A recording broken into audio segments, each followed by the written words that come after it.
créant une mélodie relaxante. Ce son qui touche tout notre corps. Mais comment ce son se propage? Pour répondre à cette question, une simple expérience nous permet de visualiser le son. En effet, avec un marteau, un couvert, une box enveloppée par un papier plastique et quelques livres placés sur le papier plastique, on essaye ici de déterminer comment le son vibre.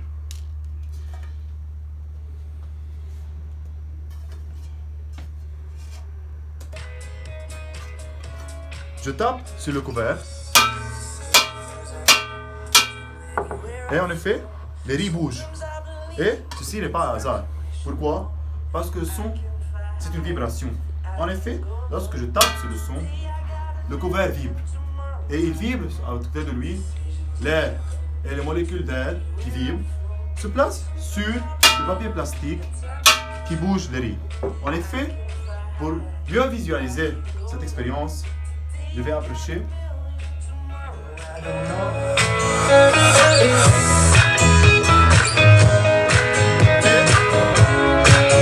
Et on remarque comment les riz dansent sur la musique. Alors, la boîte, c'est notre oreille et le papier plastique, c'est le tympan. Le son, un phénomène vibratoire, possède 3 qualités physiologiques. Tout d'abord, la hauteur.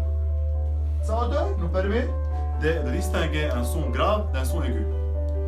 Sur cette clarinette, pour une même note, la La, on trouve que la La 2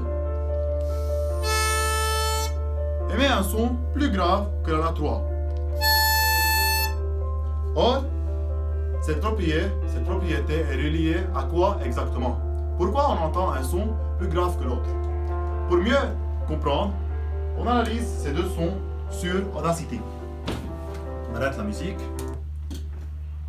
et on enregistre les deux sons.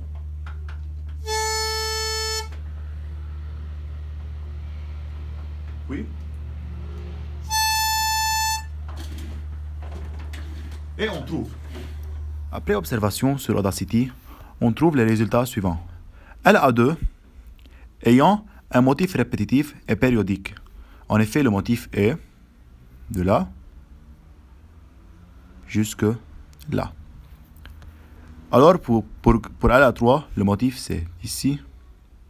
Alors on change de couleur. D'ici jusque là, à peu près. On remarque, après cette observation, que dans une seconde, LA3 a beaucoup plus de motifs que LA2. Donc, or, la fréquence est le nombre de motifs qui se succèdent en une seconde. On remarque alors que LA3 a une fréquence plus haute que celle de LA2. Alors, on constate que cette qualité est reliée à la fréquence du son. On trouve que plus la fréquence est élevée, plus le son est aigu. Et plus la fréquence diminue, plus le son devient grave. La deuxième qualité physiologique du son, c'est le timbre. En effet, le timbre est formé d'un son pur ou d'un son complexe. Or, considérons que c'est un diapason. C'est le seul instrument qui émet un son pur, comme celui-là. Les autres instruments composent un son complexe qui est formé de plusieurs sons purs, comme la clarinette. Voilà un son complexe. Voici sur Audacity la représentation d'un son pur ou simple. Alors que là, on remarque la représentation d'un son complexe formé de plusieurs sons purs. Troisièmement, l'intensité sonore, c'est la qualité physiologique de notre oreille qui nous fait distinguer un son faible d'un son fort.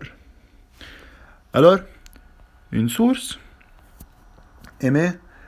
produit une puissance sonore en watts qui se propage dans toutes les directions à la même célérité.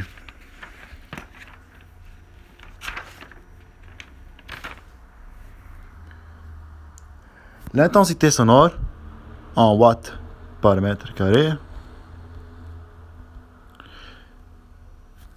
diminue en s'éloignant de la source. La puissance qui se trouve ici est plus forte que celle qui se trouve ici. Alors, I, l'intensité sonore, s'exprime en I égale P sur S, P en watts, S en mètres carrés, avec S égale à 4 pi R2. Pour mieux comprendre la notion de l'intensité sonore, on va analyser un son sur Audacity. Alors, on va utiliser une chanson de Beethoven sur YouTube, la populaire Furelise, et on va commencer le record avec un son faible. On va remarquer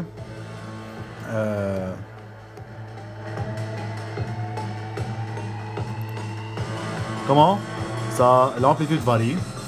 Quand le son va être élevé, on va remarquer que les amplitudes vont être plus grandes.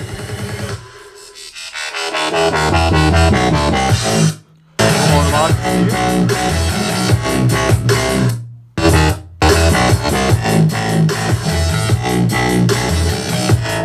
Lorsque j'abaisse le son, l'amplitude diminue encore. Et c'est ça.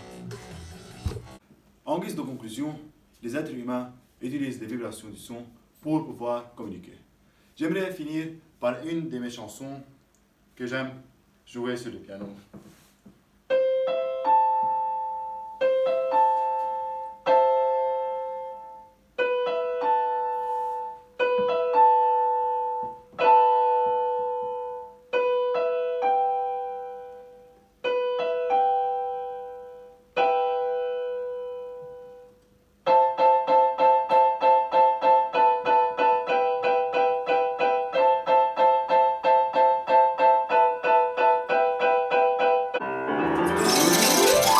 Et merci pour votre attention.